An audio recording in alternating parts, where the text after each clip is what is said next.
Hello guys, good morning. কেমন আছিস সবাই? আশা করছি সকলে ভালো আছে। আর ওয়েদারটা দেখো, জাস্ট অসাধারণ লাগছে। বাগান থেকে কুমড়ো ফুল নিয়েছিলাম, সেগুলোই বেসন দিয়ে মাখিয়ে নিয়েছি বড়া করব বলে। তেল গরম হয়ে গেছে, এবার ছোট ছোট বড়ার আকারে ছেড়ে দেবো। এদিকে ডিম ভাজা হয়ে গেছে, আগে কটা কুমড়ো ফুলের বড়া করেছি, ডাল হয়ে গেছে, ভেন্ডির তরকারি হয়ে গেছে।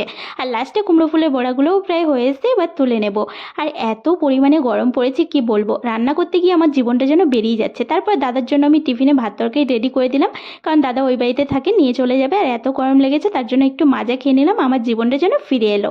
তারপর গরুদাদের একটু জল খাইয়ে দিলাম। আমাদের গরুকে তো আমি গরুদা বলি, তোমরা কি বলো অবশ্যই কমেন্ট করো। তারপর স্নান কমপ্লিট হয়ে গেছে, এবার একটু স্কিন কেয়ার করে নেবো। আমার রেগুলার বেসেছে গোলাপ জল দিয়ে। তারপর লাঞ্চ করতে বসে পড়লাম।